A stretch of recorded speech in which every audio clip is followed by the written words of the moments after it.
Hold Your Color by Pendulum is one of my favorite albums ever. I discovered this album when I was 9, I think, and it was kind of unlike anything I'd ever really heard before. I was mostly raised on like rock, metal, that kind of thing. So I was listening to a lot of like Linkin Park, Red Hot Chili Peppers, Muse, all those kinds of bands when I was a kid. And I remember when I want to say I was 9. I think I was about 9. My sister's partner at the time, he was really cool. He was in a band. I thought the absolute world of him. He was quite a bit older than me, and I really really looked up to him. And I remember one day I asked him, "Who's your favorite band? Who's your favorite like music that you like to listen to?" And he was like, "Oh, I really love Pendulum." And I went away, I went on YouTube, which is what I used to do back in that sort of era. I would go on YouTube and I would just type in the name of a band or the name of an artist or something like that, and I would just look at what their sort of most popular songs were. And wow, okay, I mean, like, it completely changed things for me pretty much instantaneously. I This was in sort of like 2010, I think. So In Silico was already a thing by this point. I think Immersion was just sort of being written, about to come out at that point. So the first songs I discovered were all the sort of mainstream Pendulum songs that you'd expect. Things like Propane Nightmares, Witchcraft, Watercolor, all those kinds of songs. But it was when I really kind of got into the band properly that I really kind of started to appreciate just how brilliant they were. I over the next year or so, eventually I would pick up all of their albums on CD. That's what we used to do back in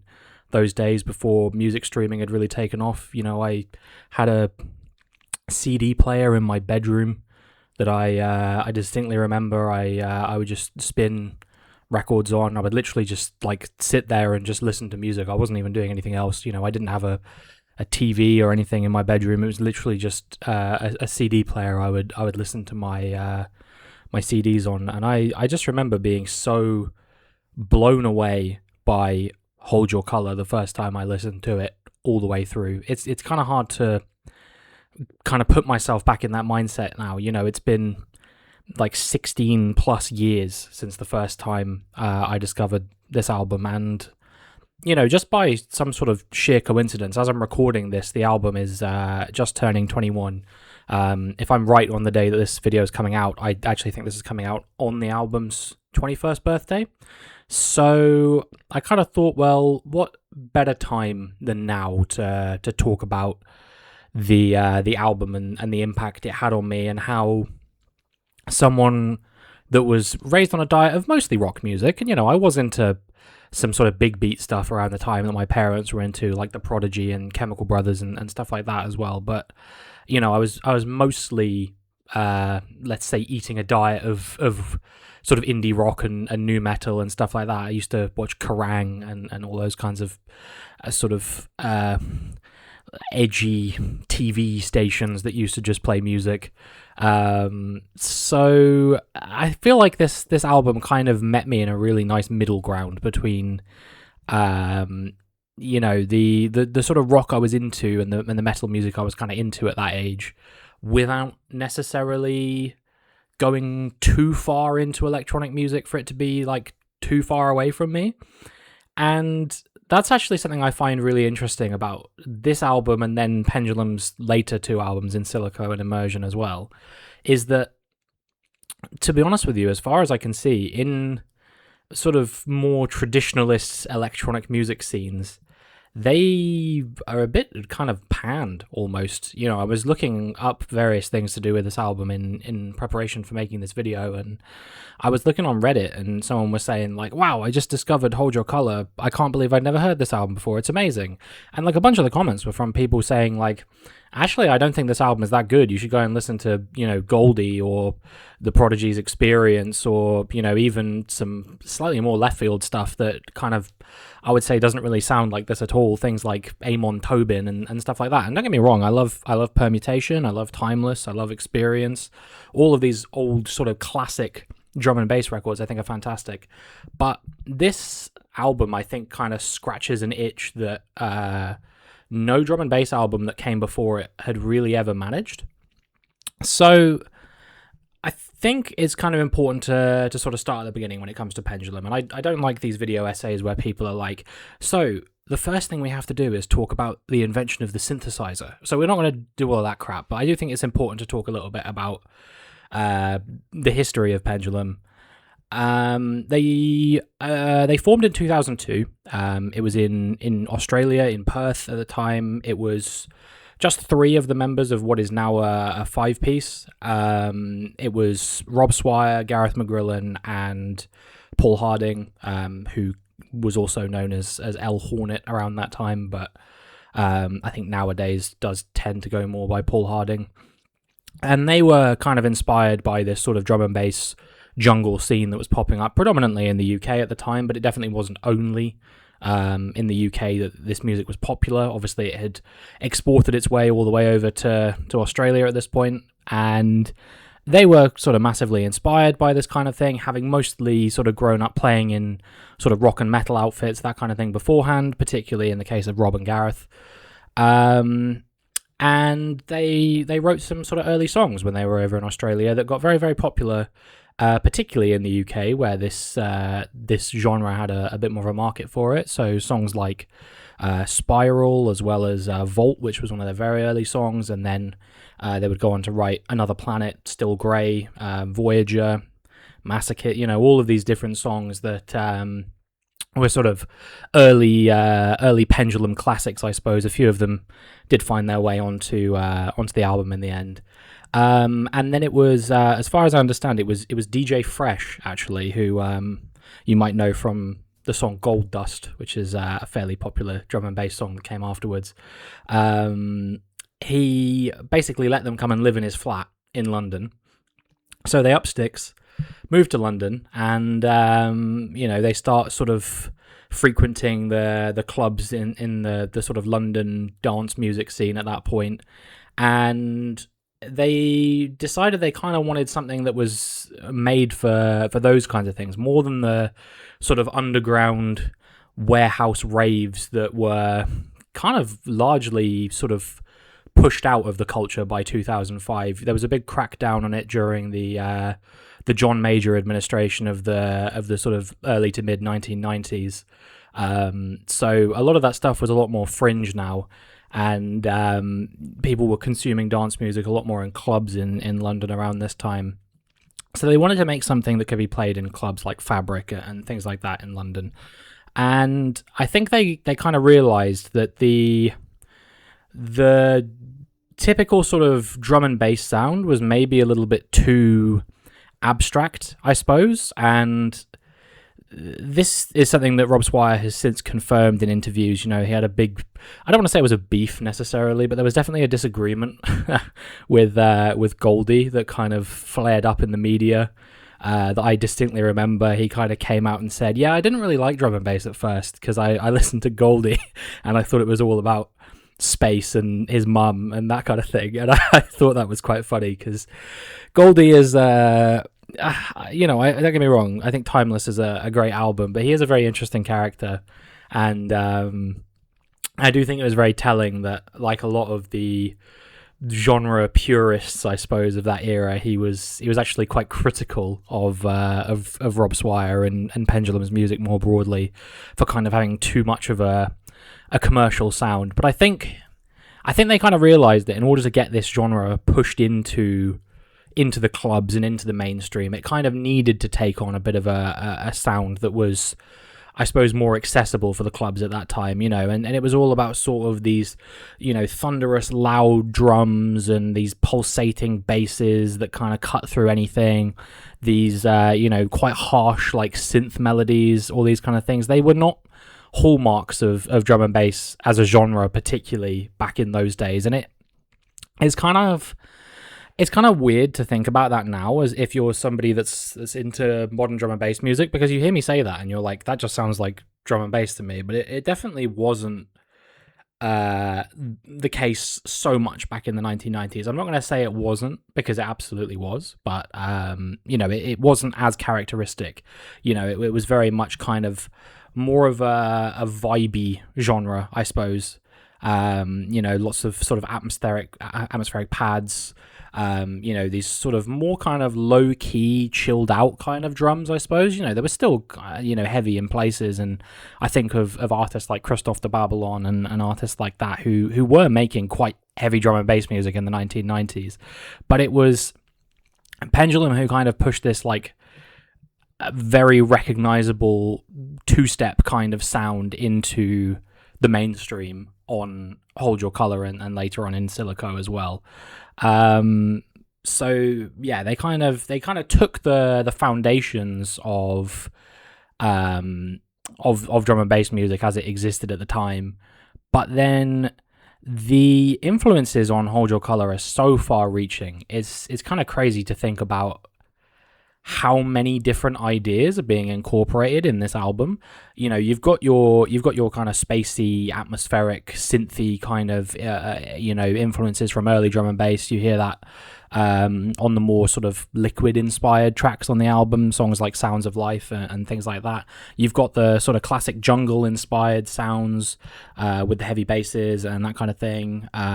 Songs like Through the Loop, The Terminal come to mind when we're talking about that. But there is so much more on this album. It is very cinematic in nature, I suppose. It's got this big, grandiose prelude intro, which then transitions seamlessly into the song Slam, which is just a massive track, absolutely massive. I don't think anything this kind of big and floor-filling sound had really ever been explored before in the drum and bass scene until a song like this came out. There's all these kind of samples that they weave into this, which again, it was nothing new, and it was something that had been explored before, but I don't think it had ever been explored in such a overt way. I suppose people kind of tried to make the samples that they were showing off on their record like kind of like, oh look, this has come from this really underground place, because I don't want to go into the whole history of sampling in hip-hop and stuff like that at this point, but, it was kind of meant to be like a sign that you were a veteran of music, I suppose, that you did all this sort of crate digging and you dug out these, like, incredible records. I think about DJ Shadow's Introducing, which deserves a video of its own that I will talk about at some point, but, it was this exercise in finding the sort of most abstract samples that you could and seeing where they could take you, and I mean, it worked. There's still samples on albums like that haven't even been discovered to date. But Pendulum had broader aspirations. They were taking their samples from films and things like that. We had there's a sample of Spider-Man 2, I think it is, on Fasten Your Seatbelts, for example. There's a sample of Willy Wonka and the Chocolate Factory on Through the Loop, and it's not even like it's not a subtle sample either. Like, it's very obvious. Like, there's the whole sort of song from when they're in the boat in Willy Wonka and the Chocolate Factory. Full disclosure, it's not a film I've actually watched, but even I am familiar enough with the source material to know that is a very overt nod, which is interestingly enough then actually sampled again 11 years later on A Tribe Called Quest's final album. So just an interesting sort of tidbit there. But then there are all these other sort of genre influences on the album as well. There's these sort of rock and metal nods which show up all throughout the album. You got the title track of the album, which I think for most people is maybe one of the ones they remember the most. In my mind, I kind of had always associated this more with like Final Fantasy AMVs on YouTube and stuff like that, which I think is kind of because back in the day that I was listening to a lot of this music, which was when it wasn't on my CD player, it was when I was playing something like Roblox or something like that on the home computer, and I would be looking up these songs on YouTube at the same time while I was doing that. So I kind of had always associated this song with that, and it always kind of left I don't want to say a bitter taste in my mouth, but it never kind of presented itself as one of the highlights of the album to me, which I look back on now, and I think that's absolutely crazy, because this is by far one of the most enjoyed songs on the record for most people, I think. And upon listening to this album again, I was like, okay, yeah, I get it now. I never didn't get it. I always loved this song. There's not a bad song on this album to me, but this was never one of the ones that I would point at and go, yeah, that's the song that I'm really digging from this album. But upon my recent sort of re-listens in preparation for this video, I was like, oh, okay, no, this is actually just a really, really good song.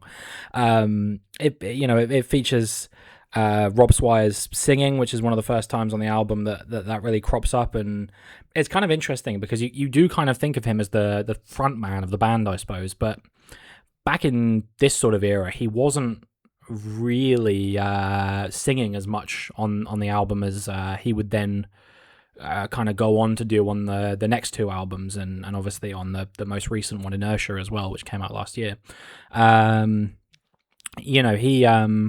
He only sings on like 3 songs on this album, I think. So it very much is like a collaborative effort across the record between him and Gareth and Paul as well. But his vocals are, they're quite understated. He's always been a very low key vocalist, especially on their sort of earlier work. But I do still think that it is a really nice sort of vocal melody he's singing over it. And then there's also 2 members from the band Carnival that perform the guitar and bass parts for this song as well, which I think really kind of brings into perspective the fact that they were almost doing this sort of, I don't want to say it was their mission statement, because everything I've read suggests it wasn't, but they clearly knew what they were doing. There was clearly an overtly obvious, we're being influenced by rock music, by metal music, which I think is it's very much like evident on a song where you're collaborating with a known metal band from that same sort of region of Australia that they were from as well. You look to their sort of more modern albums, and particularly I think about Immersion, but also Inertia it's true of as well. They're collaborating with very established artists. Immersion has In Flames and Stephen Wilson and Liam Howlett of The Prodigy on it, and then Inertia, they're collaborating with people like Bullet for My Valentine, but also Joey Valance and Bray, which I thought was very odd, but quite a cool collaboration. But back in this day, they were collaborating with a vocalist called Jasmine Yee, who I'd never even heard of before. They were collaborating with the Freestylers, who not someone that I am particularly familiar with. Probably the most famous collaborator on this album, if I had to pick somebody, would probably be DJ Fresh. But again, he's only really known for 1 or 2 songs that kind of broke into the mainstream in the late 2000s, early 2010s. So at this point, he wasn't really a household name either. Clearly, there were these influences there for them that they wanted to incorporate into this album. They didn't come into it thinking, we're going to make a drum and bass album. It was more that drum and bass, I suppose, was the vehicle for what they were trying to do. And I think that is really quite interesting to me, because back in that sort of era of electronic music, it was very much kind of, you either made it purely, you made the sound that you were trying to make purely, or you were kind of cast aside as being a bit of a sort of sellout, which is what Pendulum did end up obviously being labelled as, that they were making these sort of arena cuts, I suppose, for a genre that typically existed in the underground back then. They weren't the first people to ever try and do live performance. There was Ronnie Size and Represent and things like that, and there was also obviously I talked about The Prodigy already in this video, but by that point they'd already made Always Outnumbered, Never Outgunned, which was their sort of spin on a more sort of rock influenced big beat album, I suppose, which typically was quite panned by most audiences as well. I actually really do enjoy that record, but I know a lot of people they're not overly keen on that one. This was the first time that I think it had been really successful in breaking drum and bass into the mainstream, and I think the sort of overarching reason for that, beyond like everything I've talked about, like I've talked about the sound of the album, but any album can sound a certain way. Any album can take influences from a number of places. And like I said, they weren't the first to do it. But I think the reason why they were the most successful to do it is because the production quality on this album is unbelievable for 2005. Like, I was listening to this and I was like, this album sounds so clean. There are albums that came out in that era that were unbelievable victims of the loudness war. That was around the time that the loudness war was really picking up traction. If you don't know what the loudness war is, basically, it's the sort of loudification of music. The idea that everything is getting louder all the time. You're redlining the mixer more and more and more. Everything has to be louder all the time. They didn't do that on this album, and I was really surprised that they didn't, because in my mind I almost believed that they had. But I could listen to this album on full volume, and it wasn't hurting my ears at all to do so.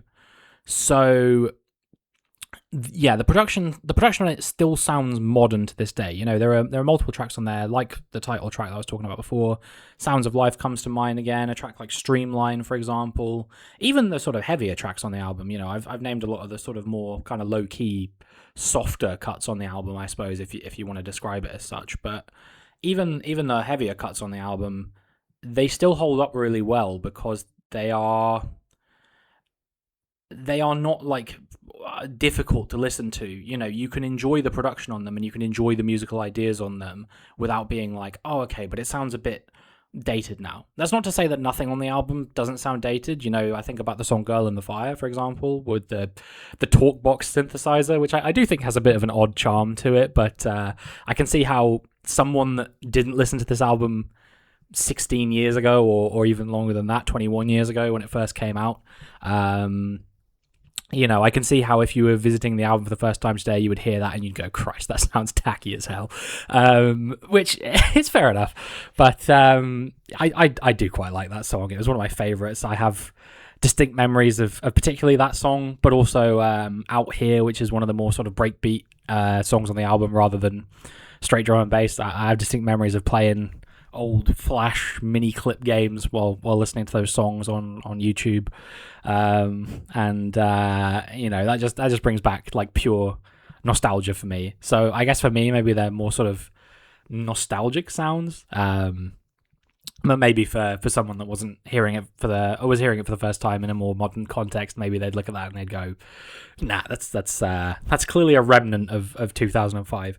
But like I said, I still think the production quality on the album holds up immensely today, and I think that's evidenced by the fact that a lot of these songs you could still play back to back in a drum and bass set, and I think they would sit nicely. Take Sounds of Life, for example, which is a sort of, it's the only female vocal-led track on the album. I think that would go toe-to-toe in a D&B set with something like Pink Pantheress or Near Archives, one of those more modern drum and bass artists that has that sort of female vocal fronted kind of approach to things that's almost kind of as pop, I suppose, as it is drum and bass. And that's not like being said in a derogatory sense. I absolutely love the work of both of those artists as well. But yeah, I think it definitely can go toe to toe with more modern drum and bass sounds, and that was kind of evidence to me. I remember staying up until like 3-4 o'clock in the morning to watch the Pendulum reunion in 2016 at Ultra. I was in my bedroom, had school the next day, but I was like, I'm not missing this for the world. If Pendulum are coming back, I watched one of their final live shows. I was very fortunate. My parents it was me, my sister, and her partner who got me into the band in the first place. He took the three of us to go and see Pendulum when I was about 10 at the Eden Project Botanical Gardens in Cornwall, and that was like the first concert I'd ever been to, and I was just absolutely mind blown by it. It was so much fun. I had a great time.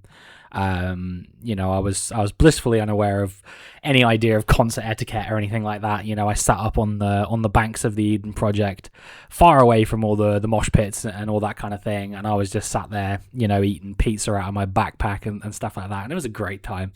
But I look back on that with fond memories, and I said all of this because I was thinking about the Ultra concert where they reunited, and they could still play songs from 2005, from 2008, all this kind of thing, alongside modern Knife Party tracks. You know, if I'm not mistaken, I think they closed the Pendulum leg of the set with the song "Begin Again," which is a Knife Party song. And it didn't feel out of place, despite the fact, you know, that song had come out nearly 10 years later. And I think, you know, now I've not had a chance to see Pendulum since they've reformed. I don't know how much touring they're necessarily doing, but it is nonetheless true that they are, still making music that can go toe to toe with this, and it still sounds incredibly fresh and modern. So I think that is ultimately the reason why I think this album holds up as well as it does. It seems to be being reevaluated by people all the time. You know, I don't like to use Rate Your Music necessarily as a barometer of success, but that album has climbed in rating quite significantly since the first time I started using that website. I think it had around a 3.2 average. Now it has like a 3.5 average. I could see it going even higher in the future. I think most people know at this point that this album is one of the sort of defining documents of drum and bass, modern drum and bass, that is. I almost view it like the sort of New Testament of drum and bass, as it were. You know, if the Old Testament is an album like Experience or Timeless or Permutation, or If You're Into It, I'm Out of It, you know, one of those kind of albums of the 90s, I think this album is like the shape of drum and bass to come. I keep invoking all these musical cliches, but there isn't a clearer way to put it, I guess. So I think about this album in those terms when I'm listening to this album, and it's just incredible to see how well it's held up. You know, I don't want to sound like a broken record, but I think that is ultimately why I would consider this album to be one of the greatest albums of all time across any genre. They had a clear ethos at this time, which was mostly rooted in drum and bass, but they clearly wanted to make something that was more kind of accessible, I suppose, club friendly, and later, arena friendly, and they did it really well. And you read interviews from Rob Swire where he talks about how, at the time they didn't know Paul Kodish at all, who would later go on to become the band's drummer, at least during the In Silico era. And he said, these songs sound like they were designed to be played live. And from that point on, they went, actually, you know what, screw it, we could play these songs live. And, they got the whole Zetar thing going on. Gareth McGrillen got back on the bass, having been doing a lot of the DJing beforehand. They brought in Perry Adguined, who is now the band's longtime guitarist. He actually played on Girl in the Fire as well. And they became a live band that played electronic music, which is not something I think anyone was really doing at the time, and is still kind of a bit of a novel concept that doesn't really get explored very much. So I think Pendulum are one of the most unique acts in music, and I think that for me, someone that was 9 years old hearing this for the first time, it was only natural I was going to enjoy it. It served as my gateway into electronic music, but this is much more than just a gateway album. This is an album that has fully stood the test of time, and if you haven't heard it, I would thoroughly recommend you go and check it out, especially if you're not really into electronic music. I think this is something that is accessible for everyone. Just quickly before I end the video, I wanted to say a big thank you for all the support on the latest video that I put out on this channel. I don't really know what I'm doing with this yet. I'm just kind of sitting on my study floor and sat in front of a radiator. We're gonna have to figure out something else when summer goes away. But yeah, I was just kind of talking about an album I found interesting, a bit like this video. Seeing all the positive reception to that's been absolutely amazing. I don't know if I've got enough of sway to say it yet, but if there's any video that you're particularly interested in the idea of me making, any album that you want me to cover, leave a comment down below, and I will see if I'm actually interested in doing that or not. Other than that, make sure you check out that Neurosta Steel video that I made. That I'm kind of really surprised at how well that's done. Again, it's just me talking about album history. And yeah, other than that, thank you so much for watching this video. Make sure you leave a like, subscribe to the channel, all that good stuff that people say at the end of their videos, and hopefully I'll see you in another video where I'm talking about another album I really enjoy.